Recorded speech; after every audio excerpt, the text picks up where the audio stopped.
Sa eksenang ito, isang mangingisda na inatake ng halimaw ang nakabitaw sa kanyang radyo, dahilan upang maputol ang distress call.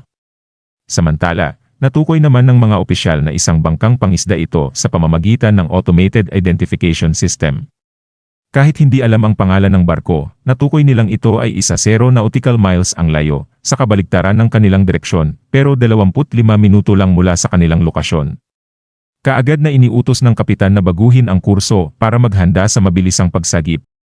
Lipat ang eksena, sa oras ng tanghalian sa Sewyon High sa Incheon, isang estudyante ang nagrereklamo na siya'y nagugutom, sinasabing pinipigilan siya ng kanyang ina na kumain dahil tumaba siya kamakailan. Sinaway siya ng isa pang estudyante at binago ang usapan sa kakulangan ng mga kaakit-akit na kaklase. Sumagot ang unang estudyante na malamang ay iniisip din ng mga babae ang parehong bagay tungkol sa kanila. Binalaan ni Woo Chang-ryul si Lee Dae-bang na mag-ingat sa kanyang mga sinasabi, at nagkomento si Dae-bang na maswerte sila sa kanilang mga klaseng napasukan, sapagkat ang mga estudyante sa mas mataas na numero ng klase ay dumadaan sa mas mahirap na sitwasyon. Tinanong ni Chang-ryul kung bakit sila sinuwerte, at ipinaliwanag ni Dae-bang na dahil ang mga miyembro ng Gundugang, kabilang ang 3 pinuno, ay nasa mas mataas na numero ng klase na nagpapahirap sa buhay ng mga estudyante roon. Pakiramdam nila ay nakaligtas sila, ngunit napansin na may isang miyembro ng gang, si Gi Duek-gon, ang nasa kanilang klase.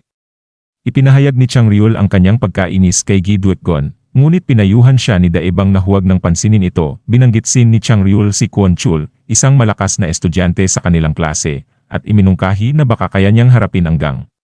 Sinang-ayunan ni Dae-bang na malakas nga si Kwon-chul, ngunit hindi siya naging pinakamahusay na mandirigma sa kanilang high school. Ipinaliwanag ni Chang-ryul na hindi dahil hindi niya kaya, kundi dahil ayaw ni Kwon-chul ng pang-aapi at iniiwasan ang pakikipaglaban hanggat maaari. Inalala niya kung paano tinalo ni Kwon-chul si Park Gumbo, ang pinuno ng mga bully sa kanilang high school, matapos itong mainggit sa kagwapuhan ni Kwon-chul at hamunin siya. Nagulat si Dae-bang at pinagsisisihan na hindi niya naging kaibigan si Kwon-chul noong nasa middle school pa sila. Si Chang-ryul, habang nag-iisip, ay umaasa na mapapabuti ni Kwon-chul ang kanilang reputasyon mula sa Woongjin Middle. Ang eksena ay lumipat kay Kang na kumakain mag-isa, nang biglang umupo si Kwon-chul sa tabi niya at nagtanong kung bakit palagi siyang kumakain mag-isa. At inamin na ginagawa rin niya ito dahil wala siyang kaibigan sa kanilang klase. Subalit tahimik lang na nagtataka si Kang tungkol sa mga intensyon ni Kwon-chul. Pagkatapos ay nagkomento si Kwon-chul na mukhang wala ring kaibigan si Kang. Tahimik na nag-iisip lang si Kang sa mga sinasabi ni Kwon-chul, at agad naman naiisip ni Kang si Juri na nagsabing miss na niya ito. Subalit sinabi na lang ni Kang na wala rin siyang mga kaibigan. Sinabi ni Kwon-chul na mukhang nag-iisa rin si Kang at tinanong kung naglalaro ba siya ng sports, dahil napansin ang maganda niyang pangangatawan. Sumagot lang si Kang na self-learning siya ng taekwondo. Namangha, ngunit iminungkahi ni Kwon-chul na magsama na silang kumain lagi mula ngayon, at pumayag naman si Kang. Subalit, biglang may isang estudyanteng itinapon sa harap nila ng isang bully na galit at nag-uutos na magmadali ang estudyante, binabantaan ng pananakit. Humingi ng paumanhin ang binubuli na estudyante. At nalaman na bahagi pala ng grupo ni Choi Tae-ik mula sa Gundugang ang mga bully.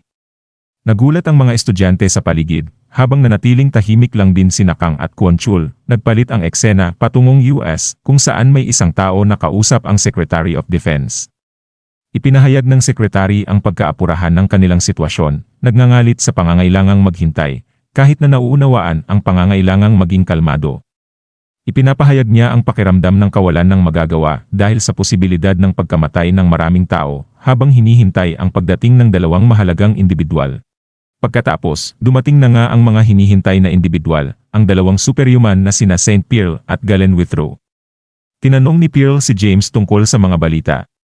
Binigyang diin ni James ang pagkaapurahan ng sitwasyon, ipinaliwanag na makakatanggap sila ng mga detalyadong impormasyon habang nasa daan. Binanggit niya na isang hindi kapani-paniwalang pinakamasamang senaryo ang naganap, ang cruise ship na SS Opera, na may sakay na 3,000 tao, ay inatake ng isang inyuman sa gitna ng karagatan. Nagulat sina Pearl at Withrow nang marinig ang tungkol sa pag-atake sa barko sa gitna ng karagatan. Sinabi ni Pearl na napakasama nito, habang sinabi naman ni Withrow na kung totoo iyon, lahat ng tao sa loob ng barko ay parang mga daga na nakakulong at totoong pinakamasamang senaryo ito.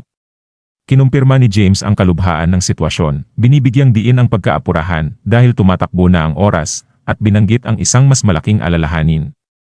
Pinutol ni Pearl ang pagsasalita ni James, sinasabing dapat silang magmadali at maaaring ibigay ang mga detalye habang nasa daan. Sumang-ayon si James at nagpasya silang pumunta sa nakahandang helicopter. Sinabi ni James sa sekretary na aalis na sila at tinanong kung may huling salita siya para sa kanila. Tumanggi ang sekretary, ngunit nagpaalala na bumalik silang ligtas. Habang umaalis ang grupo, iniisip ng sekretary kung gaano katindi ang pakiramdam ng makasama ang mga superhumans. Nagpalit ang eksena sa isang abandonadong gusali kasama sina Nangi at Danyang. Binanggit ni Danyang na nababaliw na ang media mula noong makasalubong nila si Whitecap at lahat, pati na siya, ay nagsimula ng mag-research tungkol kay Nangi. Ibinunyag din niya na may naglagay ng bounty kay Nangi. Nagulat si Nangi at sarkastikong iminungkahi na tanungin nila ang taong naglagay ng bounty kung ano ang nagawa nilang mali. Si Danyang ay nagpahayag ng pagkabigo, nagtatanong kung bakit kailangan nilang ibunyag ang sarili sa isang live na broadcast. Sinabi ni Nangi na wala ng halaga iyon, nabanggit niya na mayroon siyang dahilan kung bakit siya lumabas sa balita, na ipapaliwanag niya kalaunan, at nagkomento sa lumalalang kaguluhan sa mundo. Iniisip ni Nangi kung aling panig ang sasamahan, binanggit na ang laro ay nagiging masaya lamang kung balanse, at ang eksena ay lumipat kina Pearl, Withrow, at James sa isang helicopter. Pakiramdam ni James ay parang papunta siya sa kanyang libing at sinabihan sina Pearl at Withrow na kailangan nilang mag-seatbelt, subalit, nanatiling tahimik lang sina Pearl at Withrow na hindi na rin pinilit pa ni James. At habang naghahanda ang helicopter na umalis, sinabi ni James na ito ang kanyang unang beses na pupunta sa gitna ng karagatan dahil sa isang inyuman na insidente. Binanggit niya na ang helicopter na sakay sila ay ang pinakamabilis sa US at tatakbo ng 500 milya patungo sa lokasyon ng barko sa loob ng mga 2 oras. Ipinaliwanag ni James na kaninang 4 p.m. may natanggap na SOS sa isang Navy base sa baybayin ng Virginia. Ang distress call ay nag-ulat na ang barko, na may 2,500 pasahero at 500 tripulante, ay inaatake ng isang inyuman na entidad. Patuloy na ipinaliwanag ni James na ang barko, na isang international resort cruise ng Royal Utopia Cruise na naglalakbay sa pagitan ng US at UK, ay inaatake. Napagtanto ng Navy ang kaseryosohan ng sitwasyon at isinasaalang-alang na ang kalaban ay hindi tao, dahilan sa agad nilang paghiling ng tulong ni Miss Pearl. Gayunpaman, dahil sina Pearl at Withrow ay nasa Scotland, ang HQ at ang Navies ay nagpadala ng 5 squadrons sa lugar.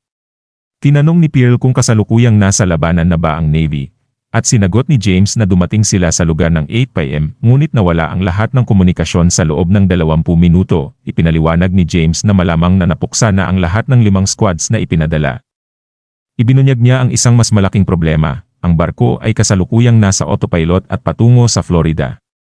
Napagtanto ni Withrow na nangangahulugan ito ng panibagong inyuman na banta sa lupa. Kinumpirma ito ni James at idinagdag na naaprubahan na ang pag-deploy ng mga fighter jets na may kasamang miniature nuclear missiles upang wasakin ang barko bago ito makarating sa lupa. Tumugon sina Withrow at Pearl na hindi makapaniwala, tinawag ang mga nagdesisyon na mga baliw. Nagpaliwanag si James na sa sitwasyon kung saan hindi alam ang bilang ng mga nakaligtas, na pagpasyahan ng gobyerno na ang pinakamabuting aksyon ay wasakin ang barko.